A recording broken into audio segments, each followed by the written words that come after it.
call this meeting to order. This is the regular school board meeting of the Northfield Public Schools. It is Monday, June 10th, 7 p.m. And Dr. Richardson, there were a couple of items in our table file. Actually, yes, we've got information in terms of additional change on the Area Learning Center handbook, and also a number of personnel items in terms of appointments, retirements, resignations. We've got a co-op sponsorship between Randolph and Northfield in terms of the Northfield boys swimming and diving team. We also have a gift agreement. We have the end of the year enrollment report, and we've also got a copy of the presentation that I'm going to provide for you in terms of the 2013 legislative session, paired from 80 slides down to 50 slides, and I'm going to see if I can do them in 30 seconds a piece or less, which will still mean it's going to take 25 minutes. Yes. Very good. Well, if there's no objection, we will add these to the agenda as we move forward. All right. Are you ready for public comment? This is an opportunity for members of the community to address the board. Is there anyone here who wishes to address the board? All right. We will move on to approval of the minutes. Board members, you have in your packet the minutes from the last school board meeting, which were on May 28th.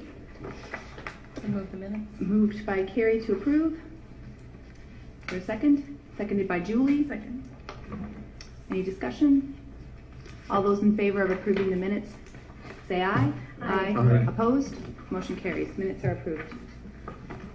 Announcements and recognition. Okay, and I've got a few this evening. First of all, the proceeds from the soy scent candles and soaps, which is part of the Northfield Public Schools Area Learning Center small business class, provided funding support for 1,068 healthy snacks served in the pilot implementation of the after-school snack program at Greenville Park Plus, which serves kindergarten through 5th grade students. Every year, the Area Learning Center offers students an opportunity to learn basic business and fundraising skills through making and selling soy candles and soaps. The ALC students started this endeavor to help support the local food shelf program run by the Community Action Center of Northfield. Community Action Center, Northfield Public Schools Child Nutrition Program, sorry about that, contributed and helped facilitate this donation. The total donation by soy scent candles and soaps to the pilot snack program was $635.99. We'd also like to congratulate the work of all the folks involved with Accelerate Northfield, which is a collaborative between the community members, Northfield Public Schools, Northfield Healthy Community Initiative, Community Services, Carleton College, St. Olaf College. We've had really some great results this year. We began implementing an iPad tracking system in January to see the kind of involvement we have. Accelerate Northfield during that time, since January, recorded over 34,000 tutor contacts, nearly 5,000 volunteer visits, and more than 5,400 volunteer hours. Of those contacts, over 15,000 were conducted by Accelerate Northfield, 11,500 were by parents, and 7,300 were by other volunteers. We also saw an increase in the number of tutors and teacher requests for volunteers. This school year, there were 170 tutors versus 120 last year, and over 400 teacher requests, up from 228 last year. Accelerate Northfield is now working closely with our RTI coaches to provide targeted interventions, focusing more on what the true purpose of Accelerate Northfield is, which, if you remember, was to work with struggling Tier 2 students to help them to catch up and to address the achievement gap. Also, our Area Learning Center held their graduation on May 29th. At Longfellow School, there were 23 students that received their diplomas. A number of board members were there to see that graduation, and we celebrate their success. Also, all board members, or almost all board members, were there for our graduation for Northfield High School, and we graduated 299 young ladies and gentlemen, and also great opportunity to actually see the sun. Yeah. For once in 16 or 17 days. It was almost a picture perfect day for graduation, and great opportunities to support the success of our kids. So that's what I have for you for announcements right now. Very good. Other announcements or recognition? Julie? I just wanted to talk about senior lock-in for a second because it really is an amazing event, and I was fortunate enough to witness it firsthand this year. And it's a wonderful evening for our seniors, and it's a great opportunity for them to spend one last time as a class. And so I wanted to thank many of those who were instrumental in pulling this event off and making it so successful. So thanks to high school administrators Joe Lear, Marnie Thompson, and Jeff Eckhoff, who were there the entire duration. Teachers and high school staff, Mary Schmidt, Eric Sandberg, Michelle Bauer, Carl Tice, Catherine Norrie, Ellen Muha, Tony Matheson, and of course the high school custodial staff who were very busy. Parent volunteers, John Patrikas, Joni Moyer, Kelly Malika, Art Monahan, Mark Etzel, Mary Jo McNamara, and Bill Seberg. And then a number of businesses in our community contributed as well. Paula Seberg, HCI, the National Guard, the Quarterback Club, Rare Pair, McLean, Malta-Meal, and the Northfield Booster Club. And we absolutely have a great deal of thanks to Jill Ertl, a teacher at the high school, who puts this entire event together and makes it just a really amazing evening for our seniors. So thank you. Very good. Other announcements or recognition? All right. We are ready to move on to our first report or just item for discussion, which is Dr. Richardson, the presentation of the legislative session. And board members, I'll remind that you have a copy of the PowerPoints in your table file. So what we want to take a look at tonight is, I'd love to be able to say a brief update, but this is going to take a little bit of time because unlike especially maybe the last 5 or 6 years, we had a tremendous amount of work done as part of the K-12 Omnibus Education Bill and also as part of the tax bills in both the House and the Senate. And so we actually are seeing a number of things that are coming out of that. And what I want to do is to try to hit the high points for you of those, and then we'll try to answer any questions you might have. So if we look at an overview of this session, basically the key components are the bill in terms of education, finance, and policy at $485 million in new spending over the next biennium, an annual increase in the basic general education formula of about 1.5% per year, a statewide all-day, everyday kindergarten program, which will start in the second year of the biennium, a additional amount of dollars for early learning scholarships to provide opportunities for students in preschool to have a preschool experience before starting school, and some significant special education funding reform. Also, outside of the finance area, we also saw policy changes, including some significant changes in the statewide assessment program, in teacher licensing, and increased district accountability and reporting. There were also some significant changes outside of the E12 bill in the omnibus tax bill that added about $70 million in property tax relief. We'll talk about the impact of that on our district and other districts across the state. So look at this chart. Basically, it shows a little bit in terms of kind of a broad overview in terms of the amount of new dollars going into various pieces over this next biennium. All of these are in thousands. So we're looking basically at the increase that we're looking at in 2014 and 15 and across the biennium, looking at a base budget again of about $15 billion. The basic formula increase at 1.5% and 1.5%, so you see that laying across the top there. Again, remembering every time they increase it in the first year, if they're going to maintain the same amount of increase in the second year, they've got to also add the first year back in, so that's why you're looking at the 165. You see all-day kindergarten is all in the second year. There's some compensatory pilot grants for which we have no ability to receive any dollars for those. Those were mainly given to a number of the larger districts in the state who felt that they weren't getting enough compensatory funding outside of Minneapolis and St. Paul, and Albert Lee, which we still haven't quite figured out how that played out. They're kind of the one-out state district. In terms of special ed aid, you'll see overall about $40 million increase there over the 2 years of the biennium, but most of those dollars coming in the second year. $40 million in terms of early childhood scholarships. In terms of student assessments, about $6.6 million of additional funding. Some other pieces, again, bringing us up to about the $484 million mark. So let's take a look at specifically what are some of the things. And there are basically multiple articles in this. What I've tried to do is to go through and clip out the pieces that really don't affect us as a school district. The actual document that we're taking this from had 80 slides in it. We're down to 50. So again, I'm going to try to move along quickly. First of all, for the first time now in several years, we actually have a minimum number of days of instruction. We have to have 165 days. 174, we don't have any problem with that. Basically, it eliminates the ability of school districts and charters of generating extended time revenue for programs that were designed to accelerate grade level advancement. And it requires board-adopted policies for early admission to kindergarten, because unfortunately what they were finding is that especially some charter schools were doing a piece where they would bring in kids early before they were 5, and allowing them to take kindergarten before age 5 with the idea that they could generate additional dollars. So that's been really tightened up.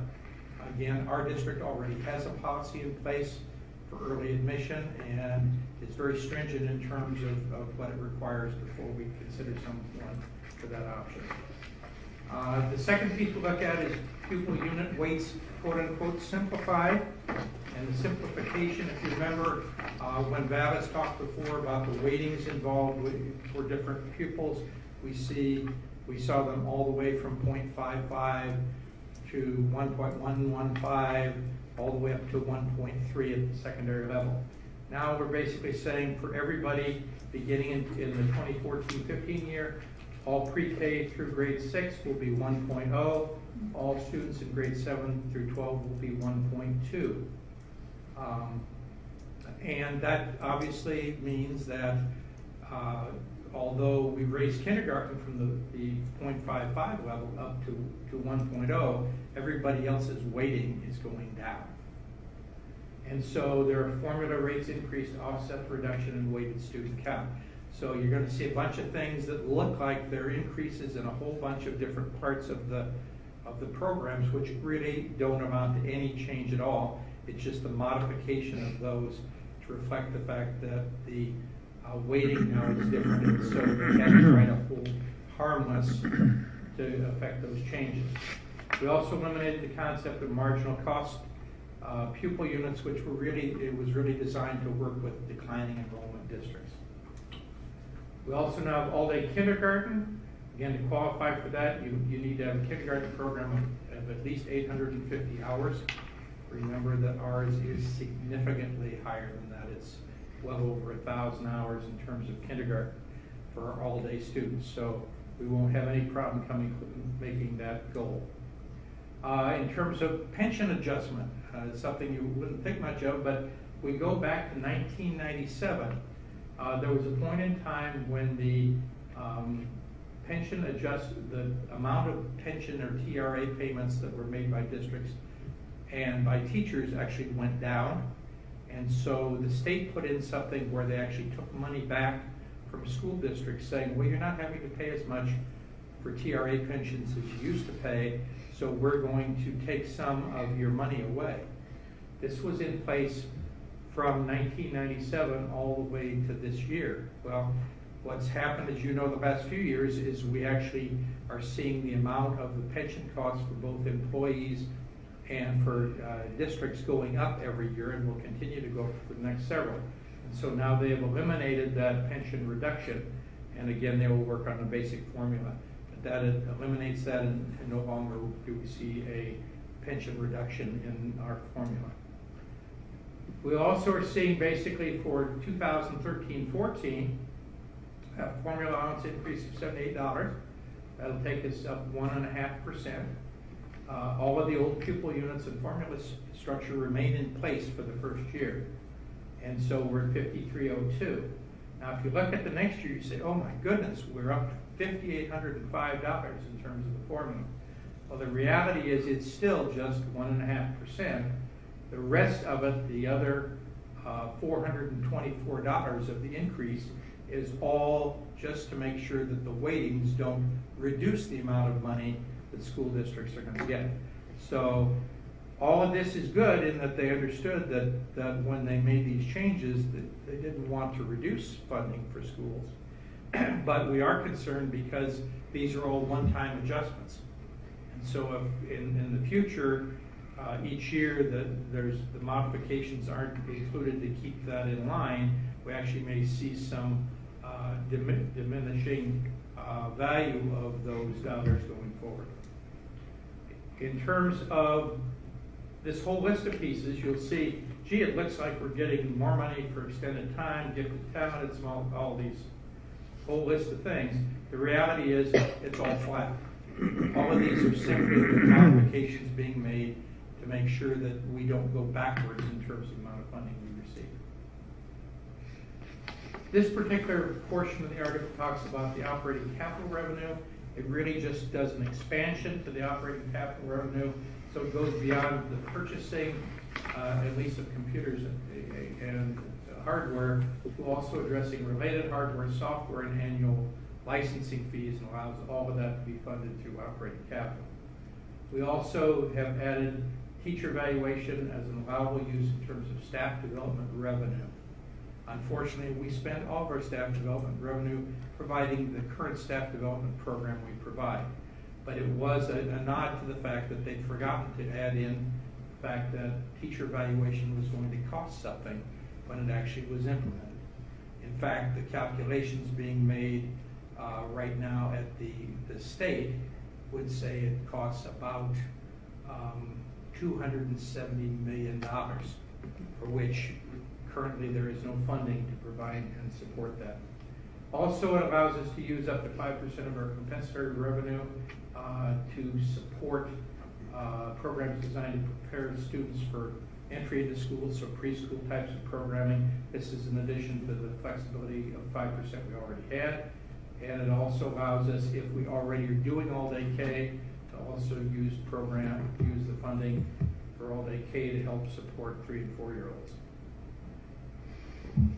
Also, we're looking at the reinstatement of the Uniform General Education Levy. This was a levy that was in place for a long time, was eliminated when Jesse Ventura put in the big plan in 2000-2001. The amount of money is almost infinitesimal. It's hard to believe $20 million is infinitesimal, but it's very, very small. And really it's there more than anything else just to provide a placeholder so that if in the future the state needs to do something to address the costs of increased costs of education, they have a way to come back and do a general ed levy across the entire state. This was in place before and helped them to deal with years when they had significant problems with sales tax and income tax, and this is something that Senator Stump and others wanted to make sure was put back in place. However, they've used the operating capital equalizing factor basically to offset this entire amount. So there really is no benefit to schools to having it other than creating a placeholder. We've also gone from dollars per resident marginal cost pupil unit to dollars per adjusted pupil unit. What does that mean? Well, in the past, when we looked at funding for our schools, we looked at the students who were actually residents of our district, regardless of where they went to school. So we counted students in our calculations, including students who were at St. Dom's, and including students that were at Prairie Creek or at Arcadia, or were in any other system outside of ours, but were our residents. Now we're moving to adjusted pupil units, so now the calculation is based on the actual number of students that are going to school in your district. At the same time, however, they have done a hold harmless to make sure that the adjustment is the same so that we don't end up going backwards or having less dollars than we would have before. So again, they tried to address or provide an allowance for that. Basically, one of the big things that's a modification from previous times has been the concept of modifications in the operating referendum revenue. Some of you may remember back also to the early 2000s when we did what they called the 415 roll-in, where basically they took and added $415 to the base formula and then reduced everybody's operating referendum by $415.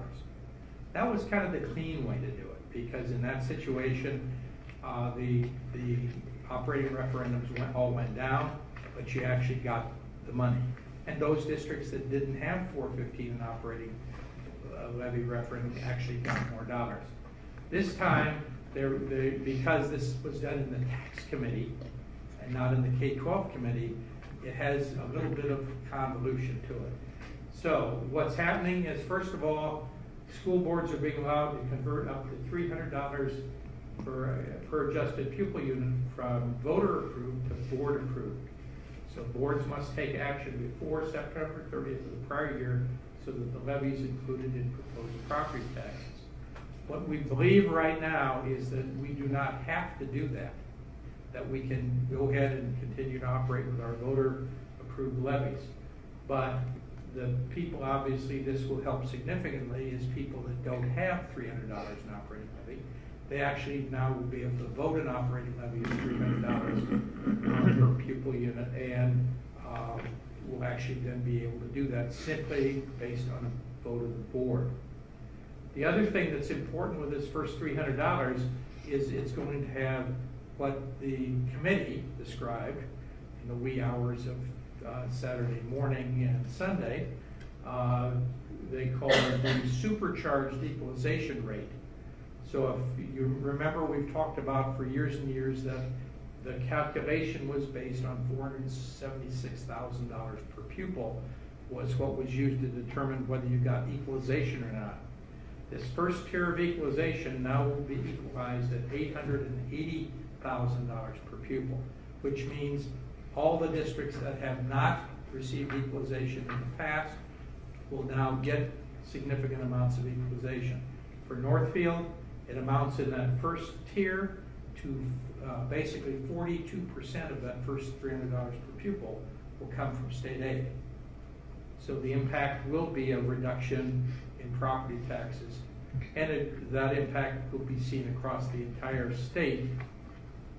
However, because of the fact that the rate is so high, even Minnetonka and some of the other districts that we would never have thought would have got equalization are going to get it.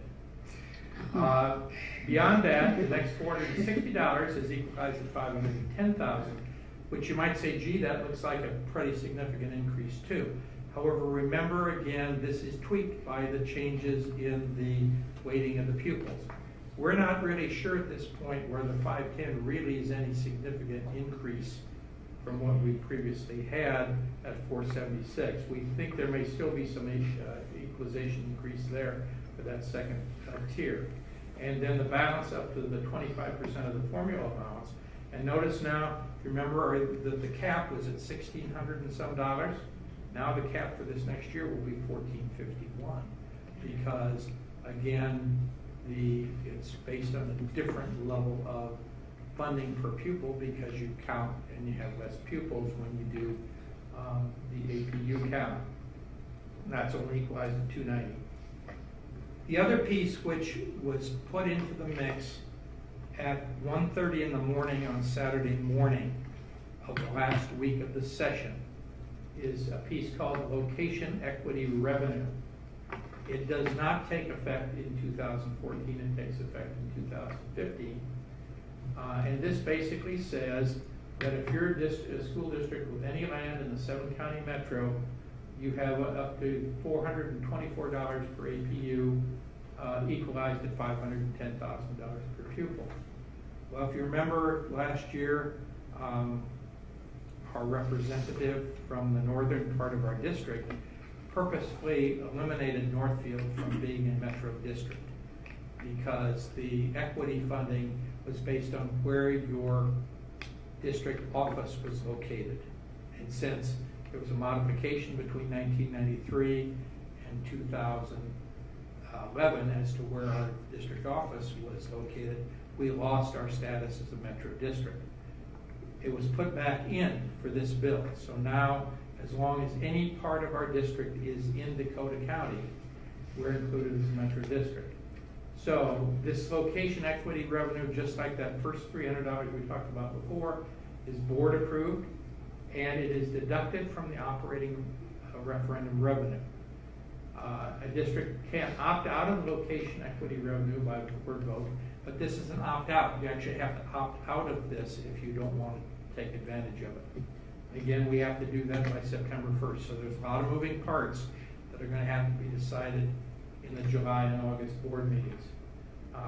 Because otherwise, if you don't vote to opt out, we will take advantage of this particular piece. Now, here's the problem. The legislation, when you write legislation all in the last 2 or 3 days, and this piece was thrown in again 2 days before the end of the session in the middle of the night, it's unclear as to whether the eligibility for the board-approved referendum is determined before or after the referendum allowance is reduced from the location equity revenue. So what we don't know is whether the increase in those two revenues are additive. In other words, are they stackable? You take the $300 and then $424 on top, or if the increase is limited to the greater of the two. We don't know. And right now, they've had several meetings between the House and Senate Governor's Office, and they have not yet come to a resolution on this. So we're very concerned about where this thing is going. We're also very concerned because, again, we now have the potential that we would have 2 different pieces of our current operating referendum that would no longer be voter approved. And the other issue with this one, the location equity revenue, is the way it's written, it is removed from the referendum. And the concern we have is the potential that this opens the door for those districts in the West Metro to add another $424 of a levy on top of what they currently have if they're willing to have voters vote for it, because there'd actually be a reduction in the amount of the levy, because this now goes into the general fund as part of the formula, not as part of the operating referendum anymore. In doing that, however, it throws some other monkey wrenches into it, because what the legislature also did was to determine that referendum levy would no longer go in terms of the aid levy mix, would no longer be sent to charter schools. And so we actually have a benefit in terms of the first 300. But now that benefit might be taken away if this particular piece is required. And so we're all kind of holding our breath, waiting for Tom Melcher to try to talk some sense into both sides in this. But it does show you what happens when people do these things at 2 in the morning. We also are going to see an increase in the career and technical education revenue, and that actually will begin for the 2013-14 year, converts the levy into an equalized aid and levy with an equalization factor in it. And it will move the amount of funding available in terms of revenue from about $15 million up to $20 million. So that means that our funding for career and technical actually has the potential to go up. And again, that would support programming that we do with, whether it's FACS or business education or IT. We also got a whopping $6 increase in terms of the Safe Schools levy. However, only $4 of that is an increase in new revenue. The other $2, again, is an adjustment for the weighting changes in pupils. You see how confusing this is getting already. And so if you think about it, $4 times 3,900 students, that's the amount of additional money we're getting. Not a huge amount of money considering the issues that we're facing on that end. It also opens that levy up for facility security enhancements, efforts to improve school climate, and costs associated with mental health services. So hopefully that huge chunk of money that we're going to get out of that, just kidding, we'll be able to spread over all those pieces. We'll also see some alignment, clarification, and now we're moving to Article 2, which is the student accountability article of this bill. It basically does a new definition for academic standard, moves the existing definitions into that new section, and it also moves the standard and benchmark review to a 10-year cycle. So again, that gives us a little more breathing room, because as most of you know, as we've been working through this, we've been seeing changes in that cycle happening very, very quickly, and oftentimes ahead of our curriculum review cycle. And then we're having to make additions or add additional pieces or figure out where to place standards more rapidly than we would normally do. This now gets this into a more workable way. The other big piece that's part of Article 2 is the piece that came out of the House side. This is Representative Marquardt's major contribution, called The World's Best Workforce. And it's looking at meeting school readiness goals, third grade literacy, closing achievement gaps, having all students attain career and college readiness, and having all students graduating from high school. Sounds kind of like NCLB, doesn't it? Mm-hmm. Only potentially on steroids, but taking more time to do it. So here are the things that are going to be added. We now are going to have to publicly adopt a comprehensive long-term plan. Well, we have one.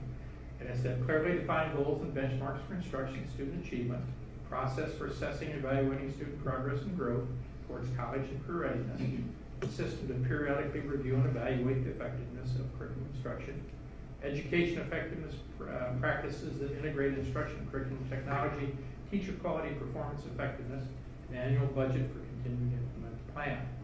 Also having a district advisory committee, of which fortunately the DPAC is there, ready to work with us, recommend state student performance measures, also allows school sites to expand upon district evaluations, which again then gives us the ability for our school improvement teams at the buildings in order to make that happen.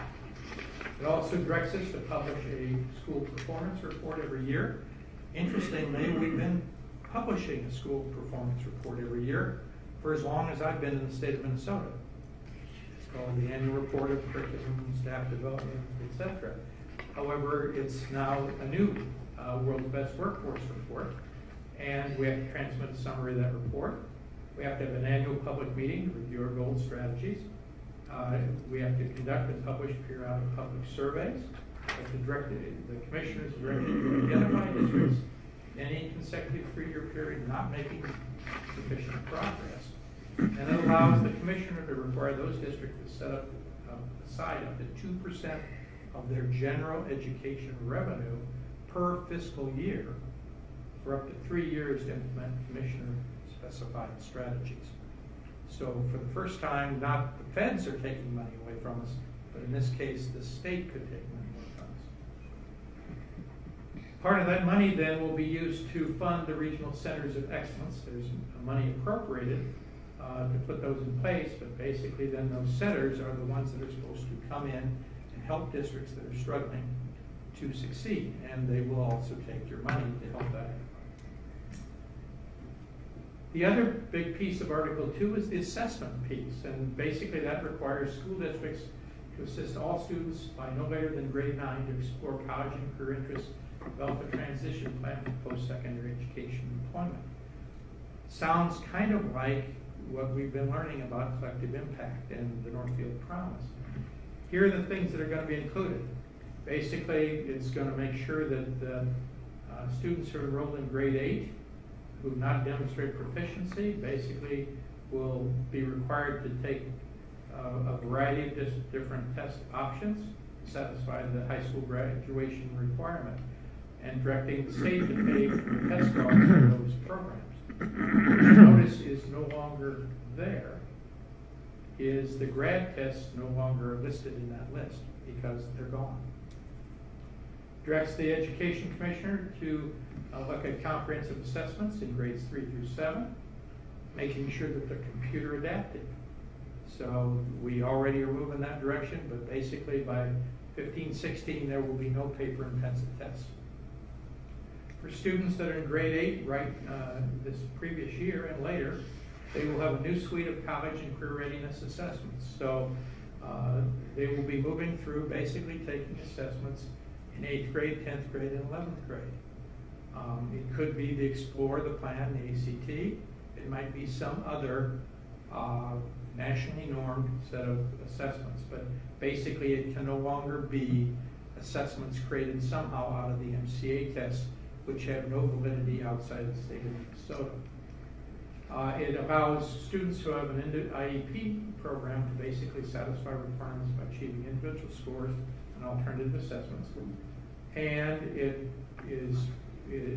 places school districts and schools in terms of encouraging students in 11th and 12th who are identified as academically ready to participate in courses and programs for college credit, which could either be AP courses, could be PSEO, etc.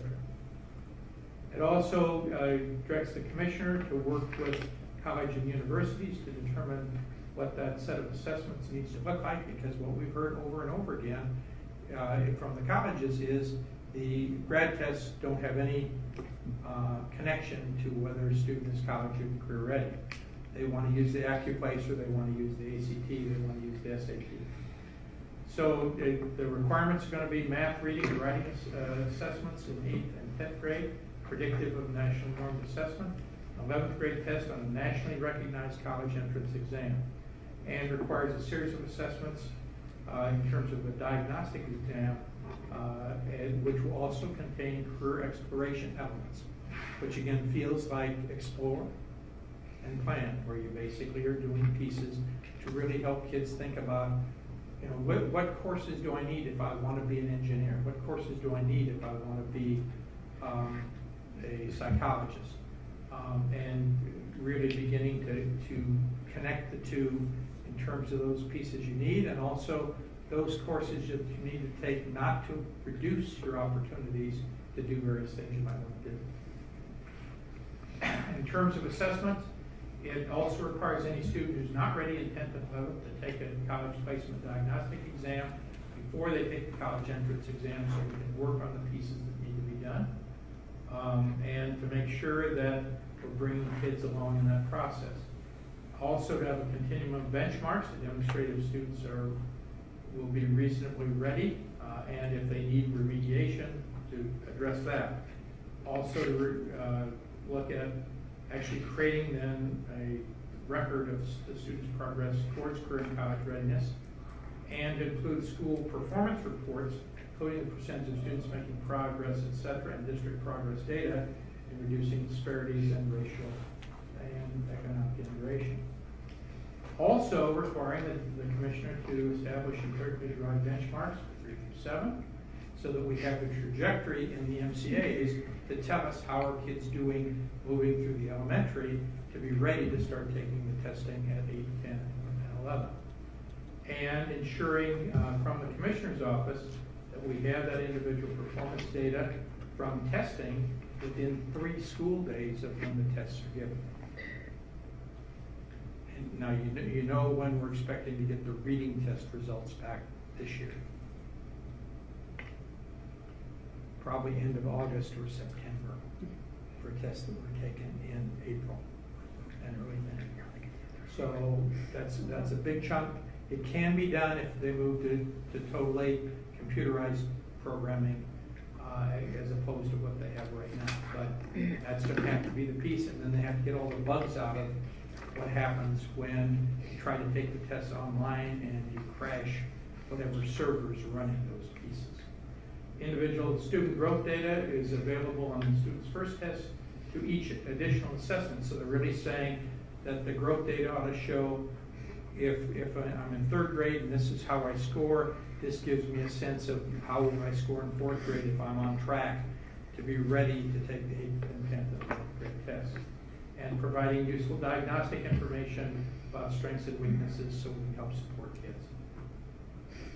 Also, in terms of this article, we have new rules on student accountability, and then basically requiring guidelines in assessing, identifying, again, some things that we've already worked through over the last several years, and requiring districts to adopt procedures for early admission in kindergarten, which we've had for a number of years, but evidently there are a number of districts that don't have any requirements on this piece, and that's why they wrote the chunk in the earlier, that said now before you can allow a student to come in, you actually have to have some valid data for why a student should be allowed to come in early.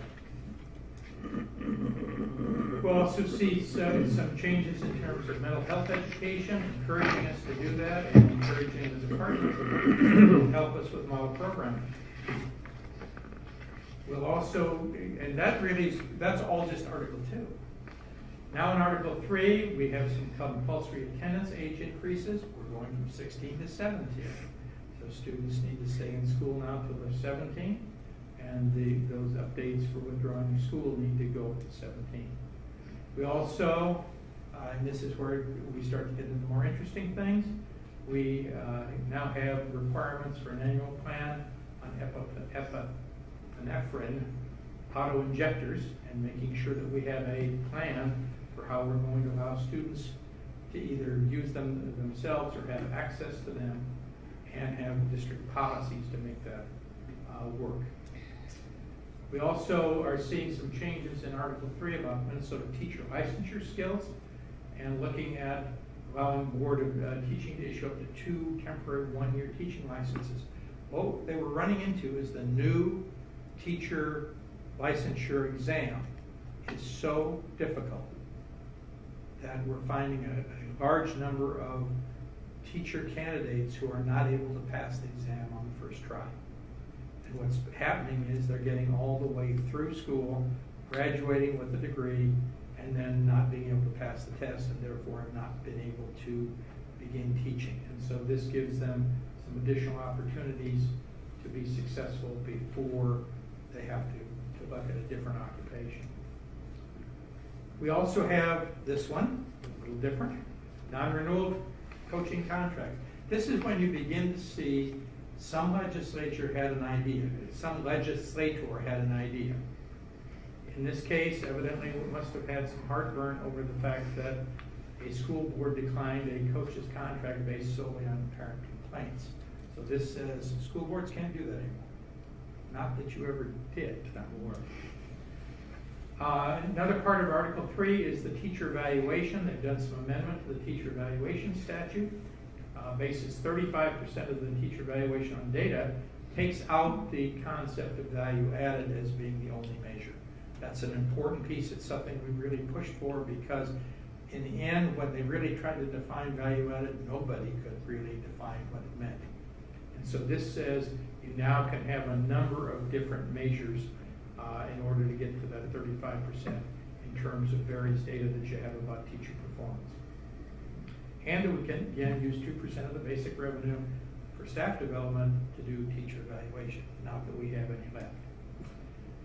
Then we go to Article 5 in terms of special ed. We have new special education funding formula. This is when your eyes will start glazing over. I'm going to move these along fast. The key pieces are there's going to be some modifications in the regular aid, where they'll be looking at the formula in terms of the percentages that are coming from special ed expenditures, from federal expenditures, and new pupil-driven formula that's going to come in place.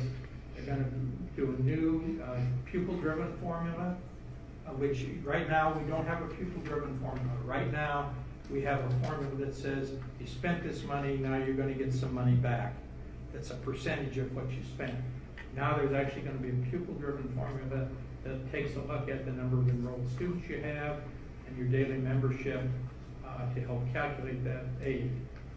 And it will also be tied to the kind of students you have in special education. So if you have students that are autistic or severely multiply impaired, there's an amount of dollars for that. There's an amount of dollars for deaf, hard of hearing, emotional behavioral disorders, and there's an amount for mild, moderate, developmentally, cognitively severe and profound, physically impaired, vision impaired, or blind, deaf. And so all of those then drive additional formula amounts. Also, they'll be looking at doing some excess cost aid changes, trying to get a look at what the excess cost is and trying to address that. And they'll be using previous year's data to do that. We're going to see about a $39 million increase in special ed aid beginning in 2015-16, and another $41 million increase in fiscal year 2016-17. So there is some dollars on the way. Remember, however, that our current excess cost for special education, my memory serves me correctly, is about $645 million. So this puts a dent in it, but it's not a huge dent. Beginning in 2016, special ed will be paid directly to cooperatives and intermediate rather than having those aides flow. They're going to eliminate having tuition bills floating around. So basically, if an intermediate is providing a program, basically the state will pay them directly. Also in transition, the new formula, basically the regular formula remains in place for 2014 and 2015 in terms of those fiscal years. No changes in the law. And there'll be a new cross-subsidy reduction aid that's added in 2014-15 only, and that's to add about $43 million in terms of beginning to address the cross-subsidy issue. So there will be some support there. Then we get into the new formula in 2014-15. There'll be, all that aid is calculated on prior year data. It's going to look at special ed tuition, receipts, and expenditures. It will look at basically the cross-subsidy aid and the general ed aid attributable to students outside their classroom and use those part of the calculations. And beginning in 2015, tuition billing will be changed. If you may not be aware of this, but right now, if Arcadia has one of our students and they're going to school in Arcadia, and they're a special education student, we have to pay 100% of the excess cost of their instruction. Now what they're saying is basically the resident district will be responsible for 90% of the unfunded costs, and Arcadia or whatever other charter or other program has the students in their program will pay 10%. So it really is trying to say there needs to be some skin in the game for both sides, because otherwise there's no reason for the other entity to try to be as effective and as efficient in terms of providing programming. We also see some changes being made in terms of federal law with IDEA, looking at amending our special ed rules, trying to get those rules to conform with the federal government. As you know, right now, our rules are more strict and require more than the federal government requires. And basically, the legislature now is saying to the MDE, scale it back, get your pieces back. Will that happen? Don't know. But what we do know is that rulemaking authority for the state will expire on July 1, 2014. So they basically have this year to get their act together. Also, you've heard probably on TV and other places about restricted procedure use and reporting. That still is an ongoing piece. They've given us now until August of 2015. They're still trying to work this out, trying to really get a handle on what's appropriate in terms of restrictive procedures, trying to make sure that we use those appropriately, trying to make sure that we have a plan that lets people know when restrictive procedures are needed, and helping people to understand that. And also requires us to do some pieces when we do have to use restrictive procedures, and in terms of an annual review of those at each child's IEP if restrictive procedures have to be used. And also requires us to consult if we have a student that has had restrictive procedures involve 10 or more school days. And you're saying, gee, that's a lot, but the reality is we have some students that need restrictive procedures of one kind or another many times during the school year based on their needs. We also have a caseload task force. So now the state will be involved in trying to determine what is the appropriate level of caseload for teachers in all of the various federal settings of special education. This is going to be really interesting, because while we've had those for the most severe student needs, we have not had those caseloads, especially in the mild areas such as learning disabilities. So So this is really saying now everything will have a maximum number of students that you can serve under state law. Also, the IDE paperwork reduction, they're trying to look at doing something along those lines. They've given the MDE and the IT folks at MDE an opportunity to create an online system. Hopefully it's better than SERVS or any of the other things that they've created in the last few years. It's the idea to provide user-friendly model paperwork for federal IDEA compliance. And then we can choose to use that or to use another format. It'll be free of charge if you choose to use it. I'm sure the biggest issue for all of us will be, is it really easier to use? Does it really do all the things it needs to do? And will the MDE actually talk to people about what they need? Or will they create something on their own without bothering to check with anybody else?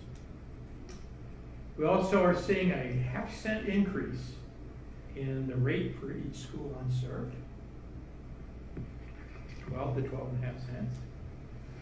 We'll also see an accelerated repayment of education aids. So we heard a lot over the course of the election campaign, the issue of we need to pay back the shift, we need to pay back the shift, we need to pay back the shift.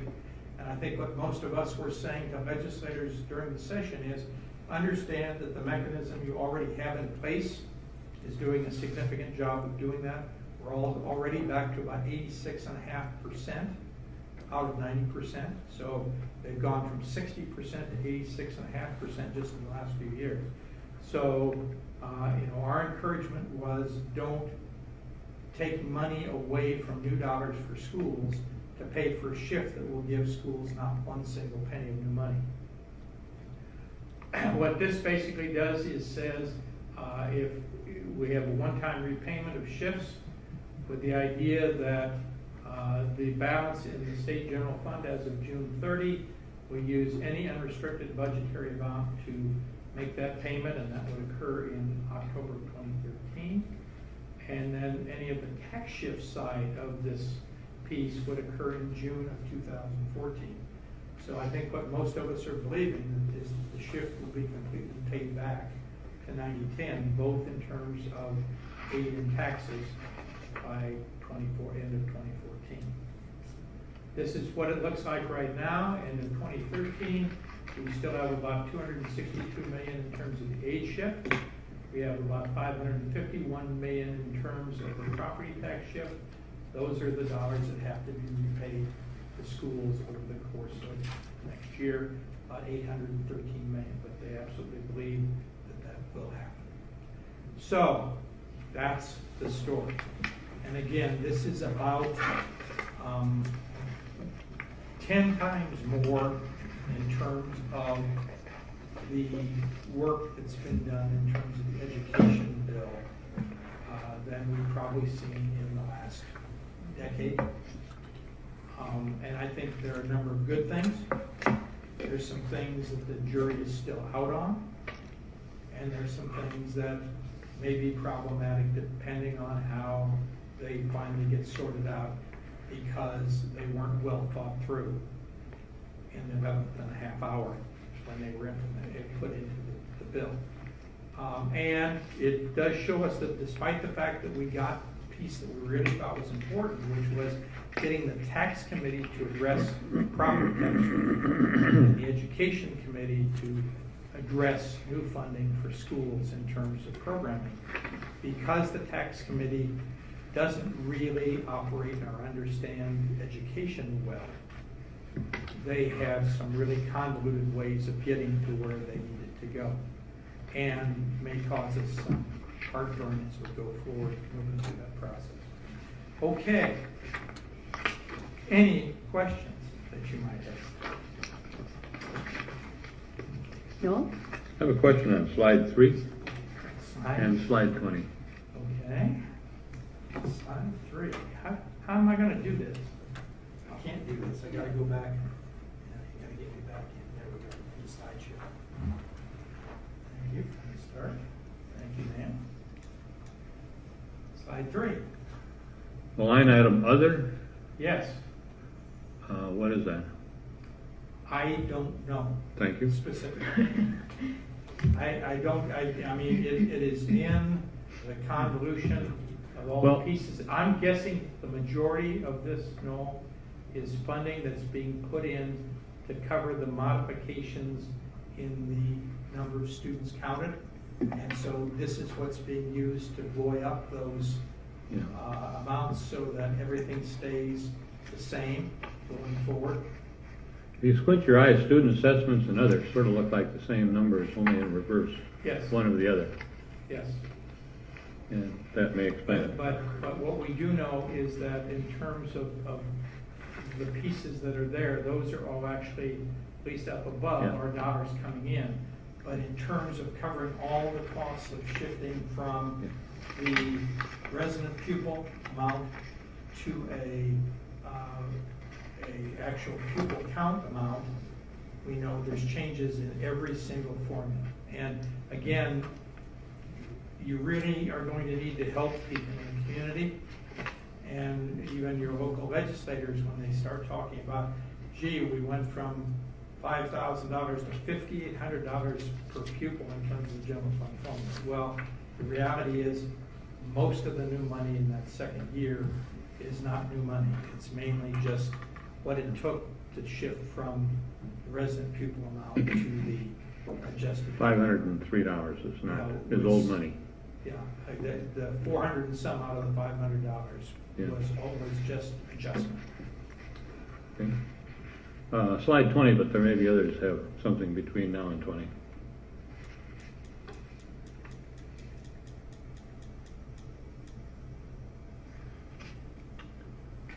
The annual budget, let's see. I had it. An annual budget for continuing to implement the district plan. Yeah, is that a separate line item or some grouping of line items or, We have not gotten any, okay, I mean, that'll be something that will come out of the department in terms of saying to us, this needs to go in UFAR's code X. I believe that where we'll be looking at for those dollars, we'll be looking at current things that we're doing with DPAC, current things we're doing with curriculum and instruction, current things we're doing with RTI. it looks like it Pieces might that have, we already have in place, but Yeah. we really haven't called it the world's best workforce. looks like it might have to be reported as separate individual line items. It does look like that's what they're going to require us to do. Okay. Thank you. You bet. Other questions? Julie? Well, I have a question continuing with those slides as well. So, slide 23, under assessments, it said it's effective actually this next school year. The part that is effective is that basically we're going to be required to do the exploration of college and career interests and thinking about transition planning beginning in 2013-14. Now, the good thing is, we've been doing Explore for a number of years. So it is going to be a matter of us working with our counseling staff to talk about how to be more deliberative and how we can be more direct with students in terms of saying, as we look at the Explore, what is the Explore telling you about your interests? What is the Explore telling us about areas where you may be successful because the inclinations are there or your skill set is there? And also, if you're going to go into that area, what are the additional courses that you need to be taking in high school to make sure that you have those opportunities available to you when you graduate? So then continuing on to slide 25, it says, is that a request for proposal process for each individual district that we have to do? No, that actually is a request for proposal at the state level. Oh, okay. And they've been very, it's been very interesting because the state task force, which I served on this last year, basically came back to them saying, you know, if we look at the state of Minnesota, we look at Midwestern states, the overwhelming college entrance exam or readiness exam is the ACT. It's not the SAT. It's not any other testing device. And we said, you're already paying for Explore and you're already paying for Plan. This would just require you to expand that. However, again, as a state entity, they can't simply choose that without going through a bid process. But the thing that we need to make sure that they follow through on, and I think they will, because they know, and I think this part was written pretty well. This was done on the policy side. Okay. Actually, this is a lot of Kevin Dahl's work. Is that this basically frames the idea that it has to be a nationally normed assessment for college and career readiness. Well, there are only a few. And so, they can't just go out and create a new piece that no college or university currently uses as a selection tool for students or a screening tool for students coming in. So again, we would expect it's going to be one of just a couple, but they do have to go through that process, because just like as we've built the grad tests and other things in the past, this is a multi-million-dollar contract that somebody's going to get. Most recently, I think Wisconsin, went with the ACT across the entire state. And so, that has been done in other states. It could definitely happen here also. I think the other thing that's going to be important for people to understand, however, is when you go from 70 to 80% of your students taking the ACT to 100% of your students taking the ACT, it is very likely we will no longer be #1 in the country in terms of ACT scores, which has been a lovely place for us to be for a long, long time. But the reality is now, when you're saying every student, regardless of their current plan, regardless of their current situation, every student is going to take the ACT as an 11th grader, the overall score average will drop. But at least that way we'll know where every kid is and what their needs are. Anything else, Julie? No, thank you. Others? Carrie? Well, I don't really want to go through a particular slide on Okay. this, but just generally, the special education, all the many changes to the special education funding. The idea is to increase the amount of revenue that we get. The idea is to increase the amount of funding that every district is going to get for special education, because we have been saying to the state for years and years that beyond the huge deficit we have from the federal government in terms of the portion that they promised to provide us, the state has not been able to provide us anywhere near the amount of money. And as a result, every district in the state has this huge cross subsidy that we have to do. So our expectation is that, again, about $40 million will be added over the next couple of years to begin to offset some of that cross subsidy. Again, that doesn't make up for $643 million shortfall, but it definitely is better than nothing at all. Yeah. And our hope is that we will move forward. If you ask Gary Lewis about this piece, he's not real happy with per pupil strategy. He has really, I think, liked the idea of actual cost and using that as the calculator, because I think what he knows, just as I do from coming out of Iowa, where they had a per pupil strategy, it works pretty well in districts that are large enough that you can absorb a kid or a couple of kids who have really high needs. Mm-hmm. But the amount of money it takes to absorb those in a district that's small is way more than the amount of money that they're going to provide. And so those districts may actually find it more difficult to meet the needs of their students with the highest level of need. Mm-hmm. And then my other question is just sort of general. There are a number of things here where the board would need to make a decision whether to move something to a board approved or to opt out or whatever.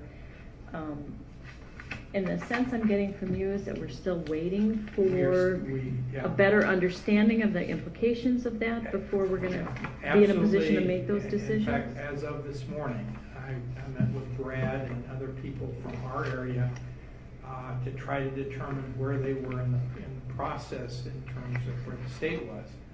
They had a meeting last week with House and Senate leadership and Governor's Office leadership.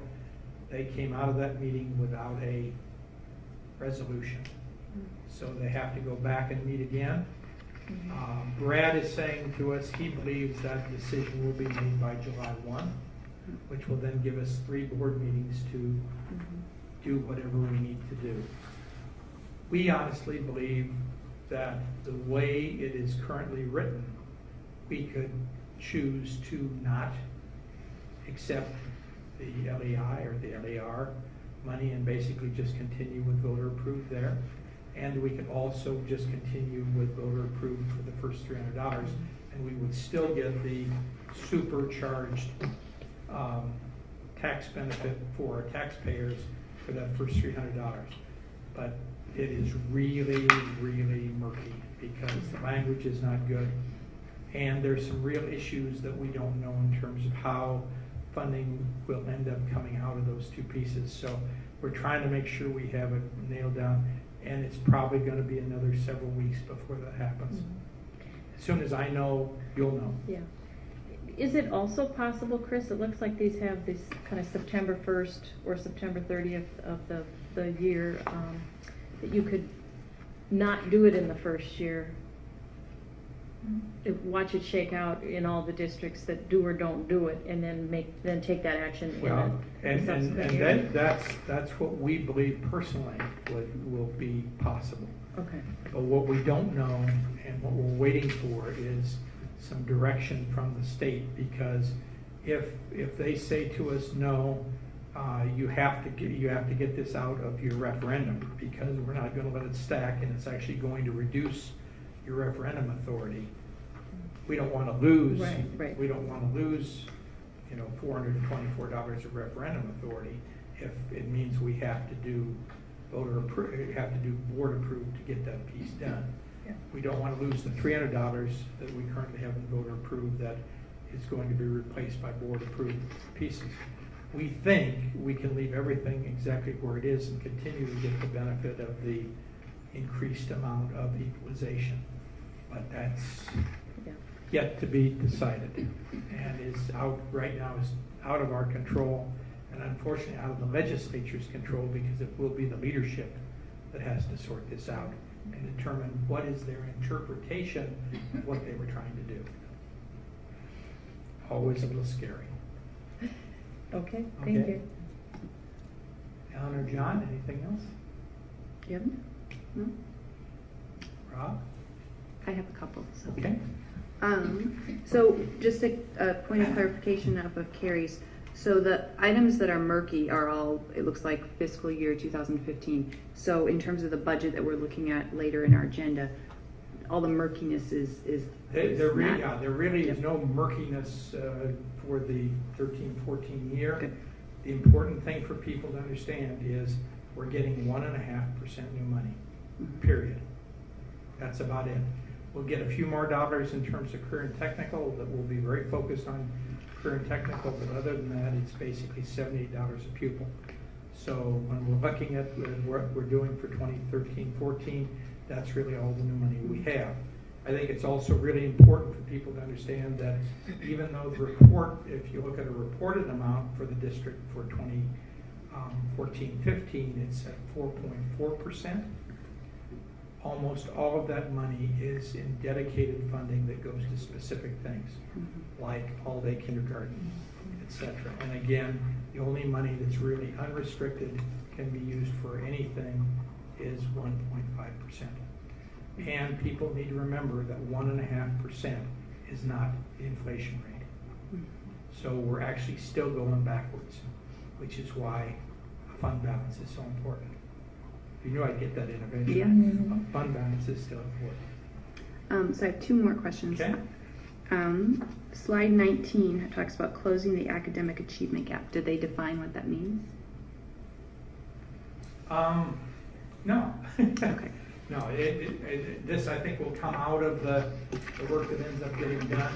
There'll be rulemaking that's done by the Department of Ed, and also there'll be work that we'll do in terms of helping to decide the achievement gap at our level, some of which we'll be talking about next month at a location near you. And is MMR still in play? The MMR is still in play for the feds. Mm-hmm. We do not know whether the MMR will have any legs for anything else but the federal requirements. Okay. That's all I have. Anyone else? No?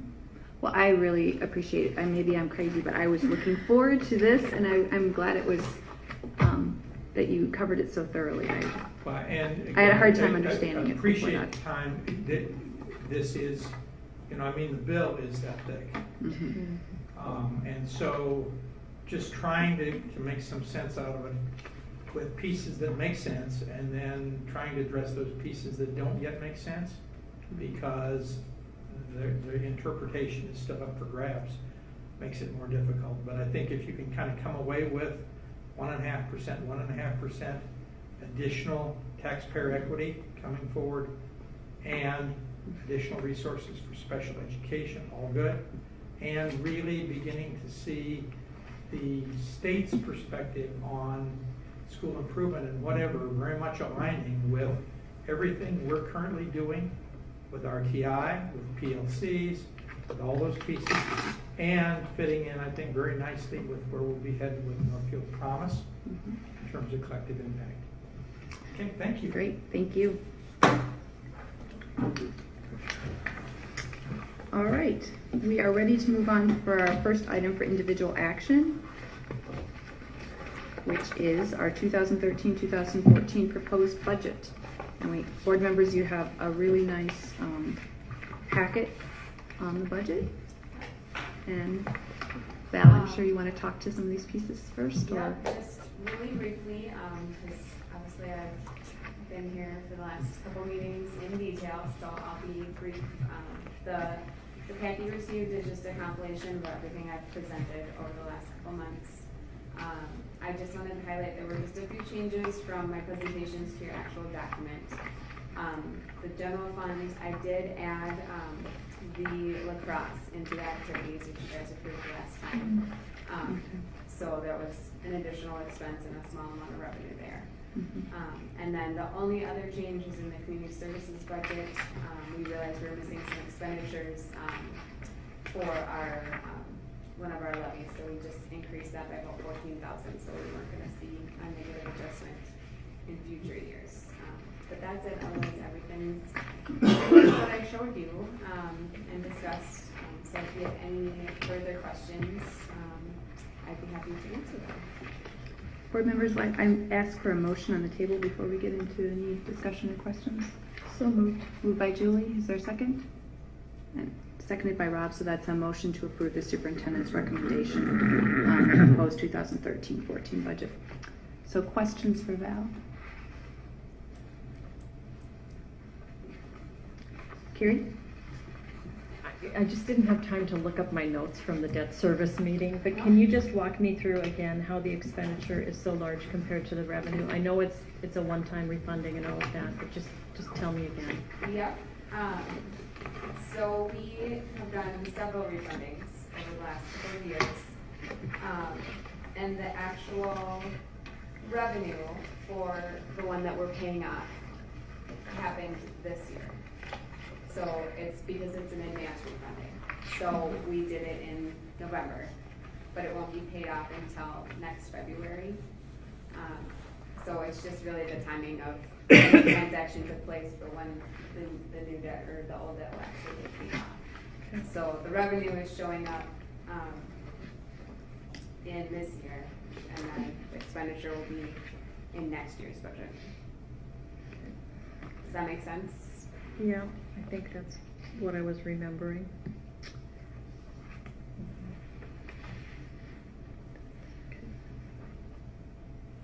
Other questions? have one, I'm trying to find it in the, Dr. Richardson's report. The half a cent, for the child nutrition, is that, I was trying to find the page to I find out. don't think that Pam incorporated that yet. Okay. And it's pretty minimal Yeah. impact anyway. But if it's something that we can do a revised budget if she's interested in doing that. But no, it's not. Yeah, well, it's so insignificant, but I just wasn't sure. Yep. It's a good question. It has not found its way into No. the budget Okay. yet. Well, I think that actually took place after the budget had been presented. Mhm. Yeah, absolutely. Other questions? No? Rob? We had talked about also the savings for the middle school basketball program. Did Yep, that I get- didn't have time to fully research that, so I didn't account for it. Because in addition to the expense, I wasn't sure if there was also fees that were gonna be offset as well, that would be Okay. reduced, so I have to do a little more analysis on that before I would incorporate it.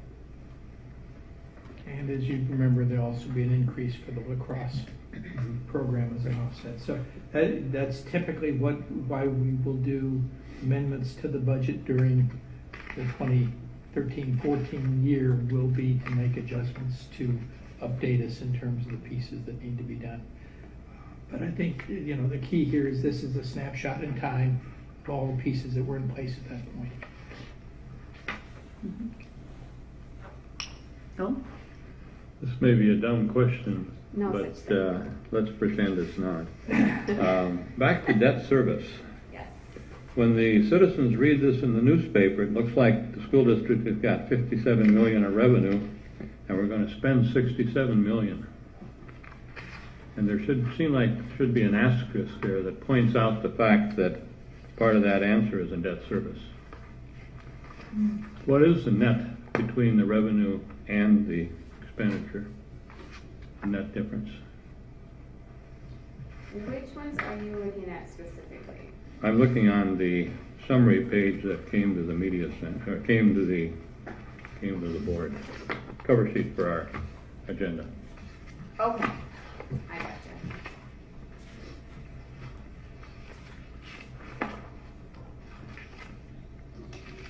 So, Well, I think the answer is really here on page 15, which But shows we got. I agree with you, but the general public in the newspaper won't see page 15 of the financial report.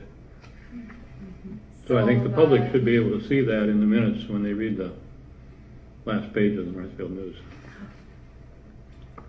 Okay.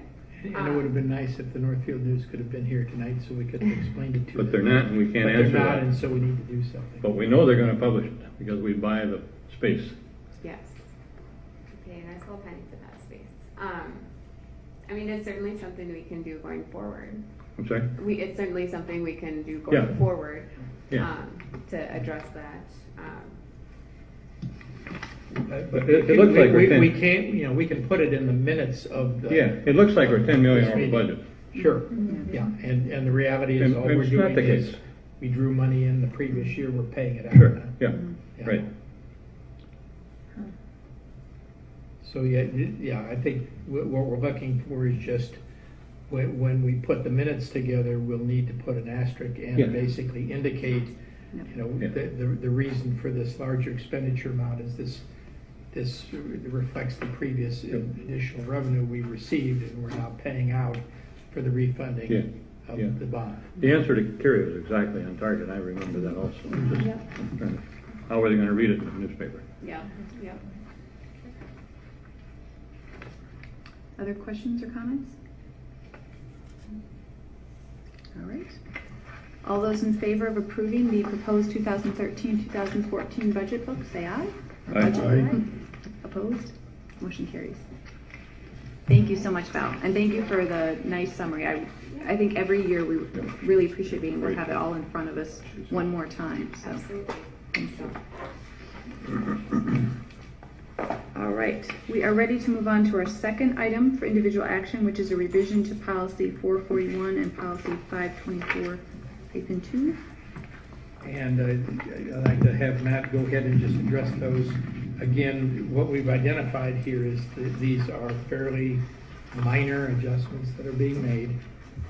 They do not substantively change the policies, but Matt, why don't you just share the adjustments and why we're looking at doing those at this time? Absolutely. As we prepare for some procedural changes to address the transformational technology initiative coming forward this fall, we are reviewing the policies which will set the stage for those procedural documents.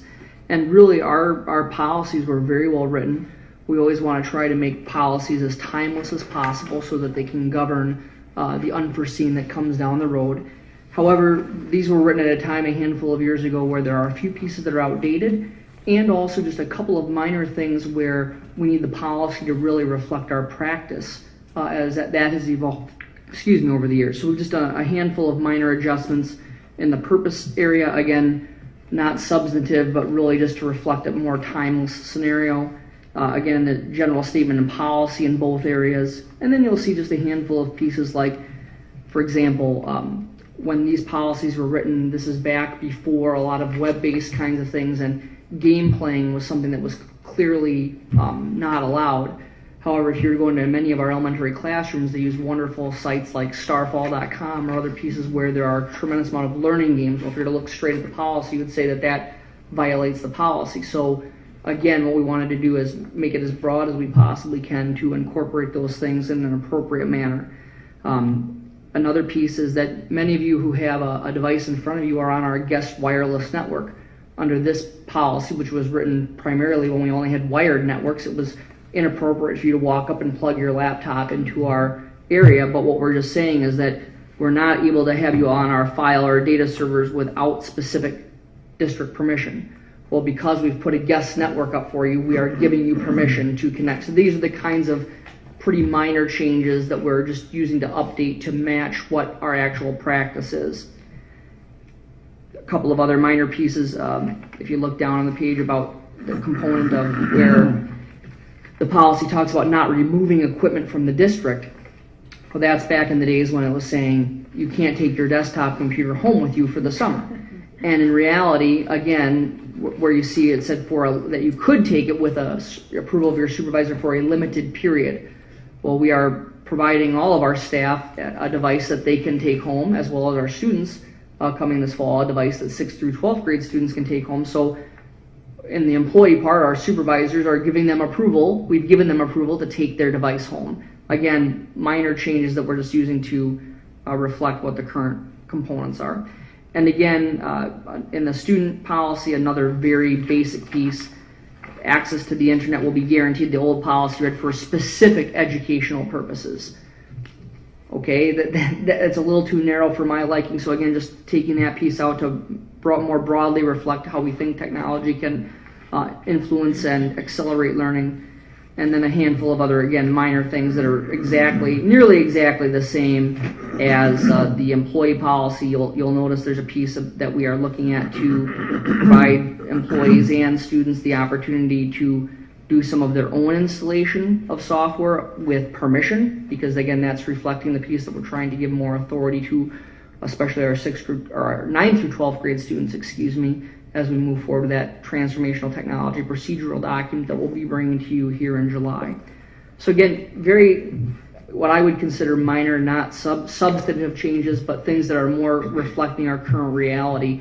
And really what this does is this sets the stage for us to bring forward that more formal practice document, procedural document that will be the iPad loan agreement, which is what we're calling it, that we'll be bringing forward to you in July here. I would ask for a motion on the table before we have any questions or discussion. Moved by Carrie, seconded by Noel. Questions for Matt? Rob? In the section 5B where you've added the words "at school," Yes.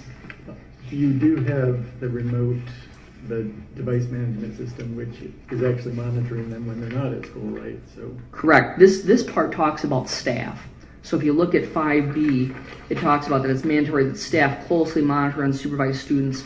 And I felt putting that piece at school because while our technical staff and the actual technology can do some of that, not supervision, but filtering at home, what I didn't want people to think is how do I as a staff member or a teacher monitor students' access outside of school. I don't want our teachers thinking that, oh, is that my responsibility? It's not. You know, the filtering will help in terms of it won't provide supervision for sure, but it will provide a vehicle to limit internet access at home. But I felt it was important to make that clear because this was written back at a time where the only internet access that you had was in a computer lab, and you'll see if you walk next door, these two computer labs were very clearly designed so that a staff member could see every screen at the same time. That just isn't possible anymore, and I want to make sure that our staff know that it's common sense, but that no, you're not required to be supervising students outside of school. Thanks. Other questions?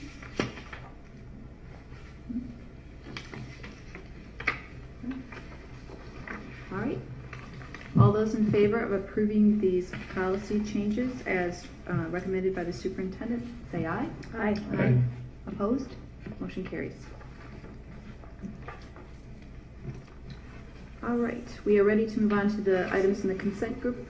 Just a point of clarification, then you're approving both changes to both Oh, policies at the same yes. time? Okay. Yes. 41, We- 524. 441 and 524. 524-2.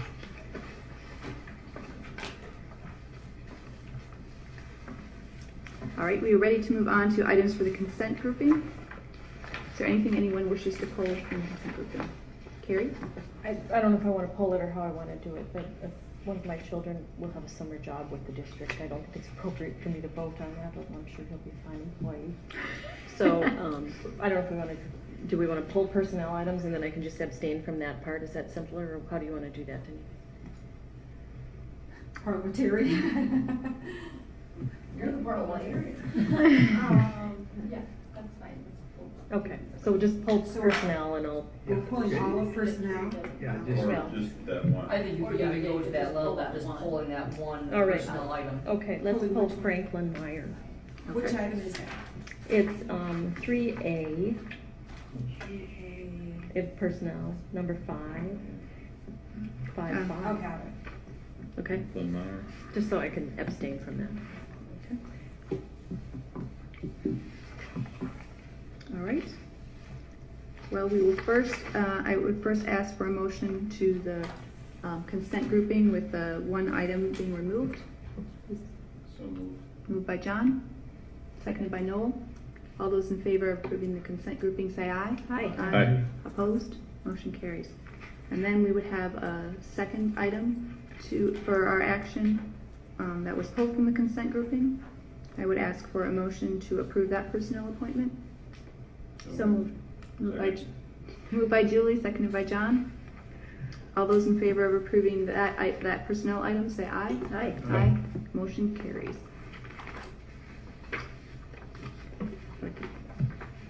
One abstention. Recognize the No, abstention. one abstention. Yes. Thanks. Items for information. Dr. Richardson and I were going to update everyone first on the meeting with the Northfield Promise. you want me to start? I don't care. I guess I can start hearing you. Okay, I'll be Vanna. So Dr. Richardson and I met with it's called the Council of Champions, which is Zach Pruitt's name for a group of citizens, and we were representing the school district. If your notes are in there, I need to give it back I to was you. going to say, right, it would be nice to have. So the purpose of the Council of Champions is to provide some oversight for the other committees that they're proposing, and the Northfield Promise is, I think most of you know, is the collective impact that Healthy Community Initiative led by Zach Pruitt is starting up this and been received grant support and significant support from the group that did the work in Cincinnati, so that we'd be very well connected and be able to follow the right process. And it requires a commitment from the people that are involved. So I guess what I thought I'd do is just update a little bit on what happened at the meeting, and then have you jump in about maybe the overall vision. Sure. So the two things that we did as at this meeting were they're really looking at trying to hone in on mission and vision. So really some preliminary pieces. And then the second piece, which I think many of you have seen before, is that they were looking and they did a lot of work in the community as to what should be the benchmarks, what should be the pieces that they want to work towards. And following some, like the Mary Hansen work, we actually used dots, this group did, and they started to determine which ones seemed like they were, worked. yeah, which elements seemed like we could go forward on and which ones needed a little bit more information. And quite a few of the items on the academic side are going to be moving forward, and one item on the non-academic side. And I don't know if you want to jump in and talk a little bit about some of these. I think the most important thing coming out of this, I think, is that as I shared with the group in our discussion, the majority of things that are being identified as the academic components are the pieces we just talked about a few minutes ago in terms of the concept of world's best workforce. So it's really literacy by third grade, it's every kid graduating from high school, it's every student being college and career ready, and in this case we're calling it cradle to career. And early childhood ready for kindergarten. And early childhood ready. And so as we look at this, it seems like this is going to be a almost ideal fit, where I think the school district is going to really benefit from being a part of this process going forward. And I think the focus now will be looking at all the entities that are coming together to think about how to get this done.